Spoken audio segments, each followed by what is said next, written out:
Mon maître explique.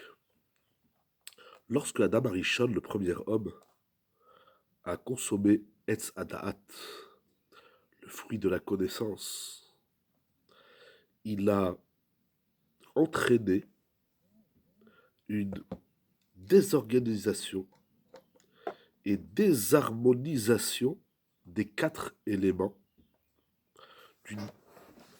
de son nefesh, de la partie inférieure de son nefesh. On l'a vu, le Rav nous a enseigné, il y a plusieurs niveaux dans la Neshama, donc dans l'intériorité de l'être. Et là, nous sommes au niveau le plus inférieur. Un effet Shabémite qu'on traduit entre guillemets l'âme animale.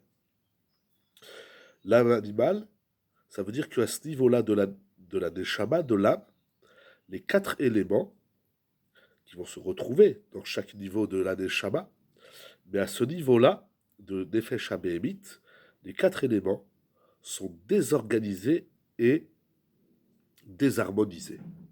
Cela est la conséquence de la faute d'Adam Arishon d'avoir consommé le fruit qui lui était interdit. Étant donné que toutes les âmes étaient incluses dans Adam Arishon, le premier homme, toutes les âmes, quasiment, sans exception, vont toutes subir une faiblesse, une infirmité liée à la faute. Donc Adam Arishon a mangé le fruit, il désharmonise et désorganise les Arba Yesodot du niveau de son nefesh, Abéhémite. Et comment va se traduire cette infirmité? Ça peut avoir plusieurs conséquences, plusieurs aspects. Donc, chacun aura cette infirmité qui se traduira chacun individuellement à chacun. Mais tout ça est dû à la faute.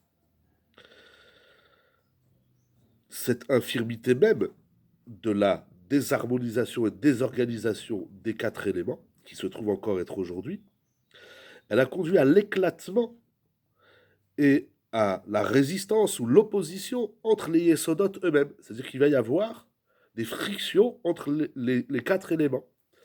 Ils sont désorganisés et ils vont éclater entre eux et ils vont s'opposer. C'est ça le Yetzer Hara du niveau du Nefesh de l'âme animale.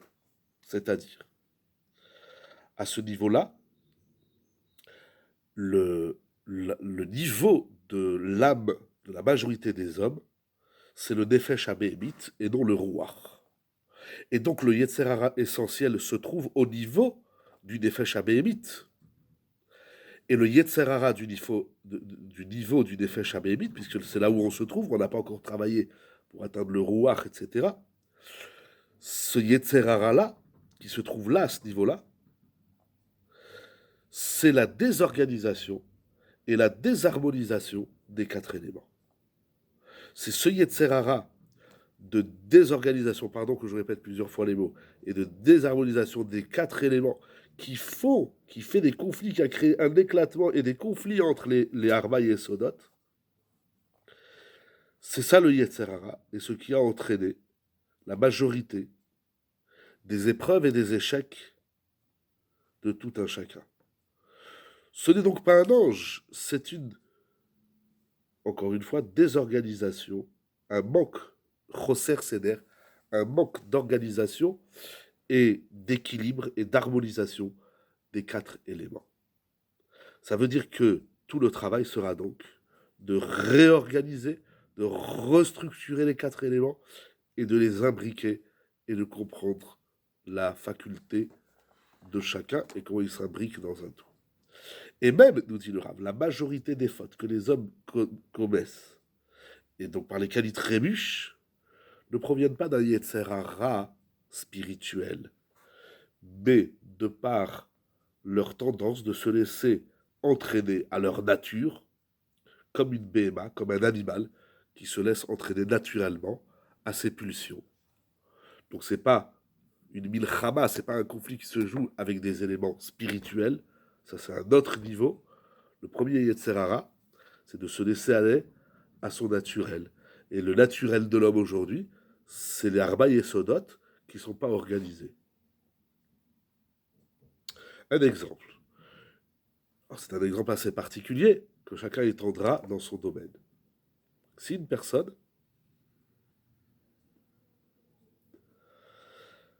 a manqué de faire le schéma, la lecture du schéma à l'heure. Alors au début, il s'énerve, il dit « Oh là là, j'ai loupé le schéma ». Et il se dit « C'est le Yetzer Hara qui m'a fait trébucher ». Mais en vérité, ce Yetzer Hara-là, c'est pas le Yetzer Hara qui lui a dit « Ne fais pas le schéma ».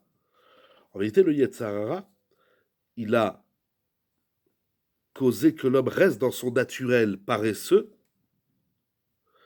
et la paresse provient de la contraction de l'être qui trouve son origine dans l'élément terre.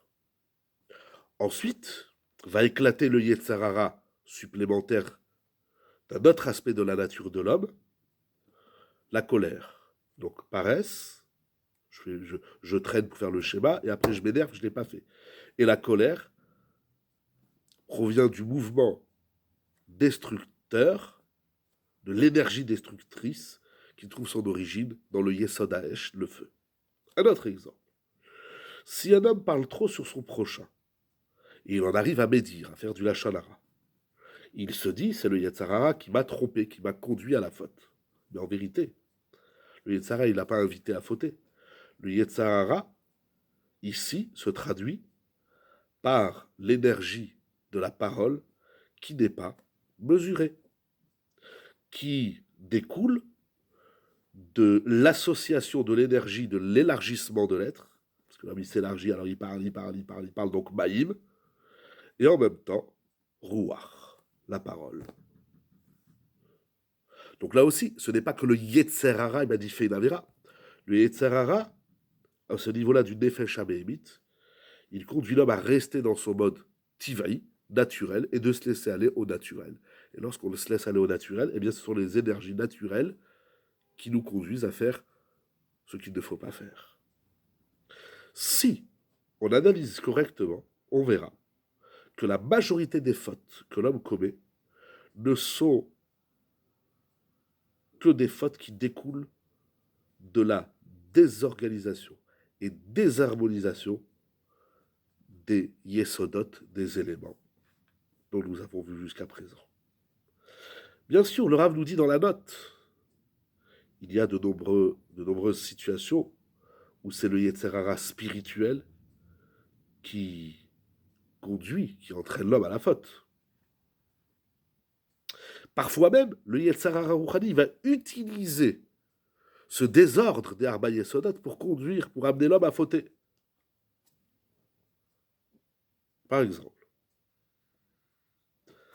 si un homme se laisse entraîner après ses désirs,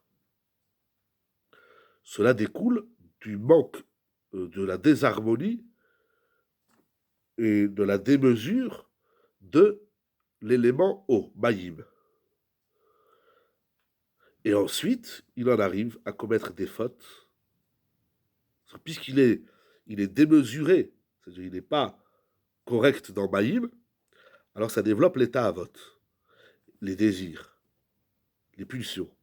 Et ensuite, il en arrive à commettre des fautes qui sont très graves, de par son libre arbitre. Parfois, c'est pas j'ai choisi de faire une avéra, c'est voilà, je me suis laissé aller au naturel et j'ai fauté. Mais ça peut conduire l'homme à des fautes plus graves qui découlent du libre arbitre de la Bechira. Malgré tout, la majorité des fautes que les hommes commettent ne sont que de la madriga du niveau de l'âme animale et de la conséquence de cette désorganisation et désharmonisation des quatre yesodotes.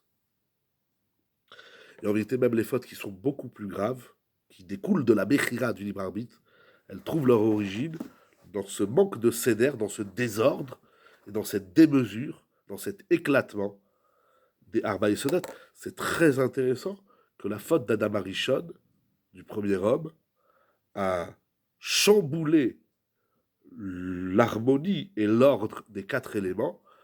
Ça crée des lacunes chez l'être, des faiblesses de tous les êtres, parce que on découle tous de Adam Arishon. Et tout le travail de l'homme, c'est de redessiner les Arba Yesodot, de les harmoniser et donc de les rendre plus forts. Par conséquent, nous devons comprendre que la mitzvah de la teshuva, du repentir, du niveau de l'âme animale, et sur quoi on doit se concentrer quand on fait teshuva. Et pour comprendre sur quoi et comment on fait teshuva, il faut comprendre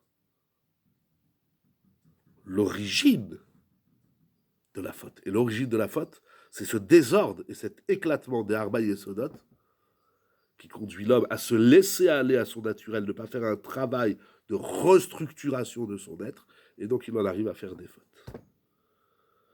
Comment va se traduire la tchouva dans cet exercice? Nous verrons Bezrat Hashem à la prochaine vidéo.